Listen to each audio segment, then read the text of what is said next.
Why, as a Western society, do we tend to feel that intellect is more important in dealing with situations on a day-to-day basis rather than feeling? I think it's a European hangover. Descartes, I think for long periods of time, human societies have suffered this struggle for survival. When you want to survive, your ability to discriminate is the most important quality, otherwise you don't survive. Till we create kind of societies where everybody can survive, this cannot be put to rest. So this is the reason why Eastern societies did not bank so much on intellect, but on intelligence. There's a distinct difference because probably in English language, there is no words to describe different aspects of one's intelligence. In Sanskrit language, there are at least 8 dimensions of your intelligence.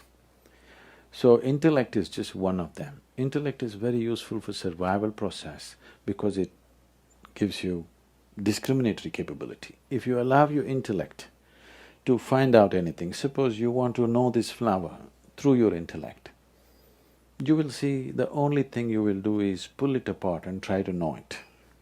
Dissection is the way of the intellect. So if you want to know your mother, please don't dissect, okay? That's not the way life happens. If you want to know life in its entirety, you need other dimensions of intelligence. Because intellect has given ability to survive and a certain sense of dominance over others, we have become devotees of intellect. Intellect is a wonderful thing, no question about that. But you need to understand, human intellect functions only from the limited data that it has gathered. It cannot explore anything entirely new. You can only project from what you know to another dimension, and you can never project into an unknown dimension through what you know. Right now, that's the reason why I would say Western societies have been on a treadmill for a long time. They run a lot and they get fit, but they don't go anywhere. Fitness happens, of course. Okay, now when we talk about human identity and false association with certain stereotypes, why do we always strive to be a certain stereotype? I mean, why does everybody in Pennsylvania want to have a big house with a white picket fence? Why is that the status of having arrived? Because this is a society, this idea of role model is essentially from the West. So a few months ago I was being interviewed by someone from here, and this lady asked me, "Who is your role model, Sadhguru?" I said, "I don't roll with the models."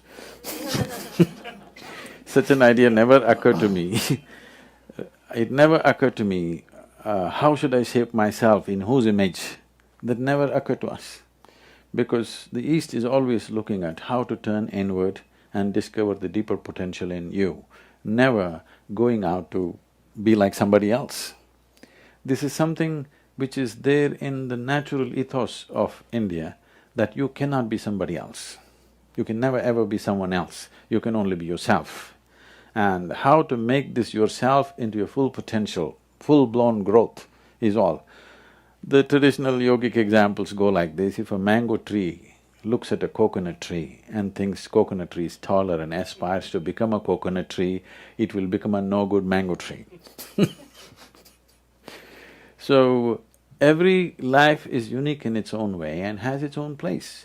The only thing that life has to do is to find the necessary nourishment to get full-blown growth. If you become a full-blown yourself, and that's all you can do, otherwise you will become pretentious. So the problem is, once you go by your intellect, these two things are very connected. Once you go by your intellect, you will have a whole lot of information but you don't know anything. This is modern education. You have a whole lot of information with you, everybody is rattling out what… In a dinner party you can see people saying exact distance between planet Earth and planet Mars and everything, but what relevance is it?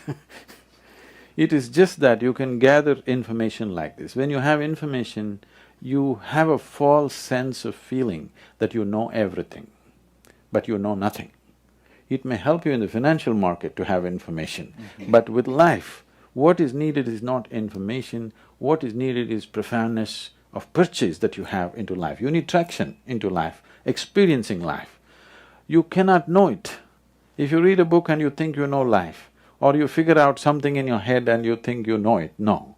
You have to experience it. The profoundness of your experience is what makes this life.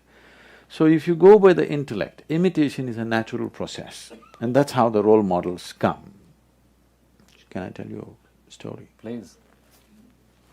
I always seek your permission because the moment I start once upon a time, a lot of people think it's bedtime, you know, 'cause that's the only time somebody told them a story. So this happened in early 20th century. In 1910, there was a man whose name was Topiwala. Topiwala means a hat seller, you know, people's second names indicate their trade sometimes. So he's going from village to village, town to town, selling hats in the tropical heat. One afternoon he felt tired and he went and sat down under a tree, opened his meager lunch, ate and dozed off. After a little while he opened his eyes and to his horror, all the hats were gone. He looked all over the place, no hats. When you do everything possible, when you don't know what else to do, people pray. So he looked up to pray and he saw a bunch of monkeys sitting there, all hats on. So he screamed at them, they screamed back at him. He abused them, they abused in their own language. He picked up whatever he could and threw it at them, they picked up whatever they could and threw it back at him. Not knowing what to do, out of sheer frustration, he took his hat and flung it on the ground. All the monkeys took their hats and flung it on the ground, and he picked them up and went about his business. 2013, December 21st, another man was going around selling hats. His name also happens to be Topiwala. And one afternoon he went and sat under a tree, ate his elaborate lunch, 21st century, you know, and promptly fell asleep. After some time he woke up, hats gone. He didn't look here and there, he looked straight up. A bunch of monkeys were sitting hats on. He got up and jived, they all jived. He made funny faces, they made funny faces. He had all the fun he wanted to have. When he was done, he picked up his hat and flung it on the ground. A baboon of a monkey quickly came down, picked up the hat, walked towards him, gave him a tight slap in the face and said, "You idiot, you think only you had a grandfather?" So there is substantial evidence, there is evidence that monkeys are evolving, okay? Now, once you go by the limitations of your intellect, you are still a hunter and gatherer. Maybe instead of gathering pieces of meat and leather and bone and tooth of animals, today you gather information, you know the distance between Mars and Sun and this and that.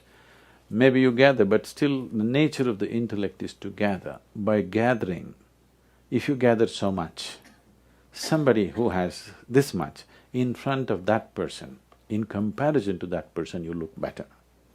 But in the experience of life, you will not feel any better. So if you have gathered that much, if somebody has gathered this much, then in front of that person you feel like nothing. So gathering is always by comparison. Your own gathering has no meaning. It is only in relation to somebody else's gathering being more meager than yours. Or in other words, in some way you start enjoying somebody else's incapability or failure or whatever. So, this is the nature of the intellect, because it survives on what you have gathered.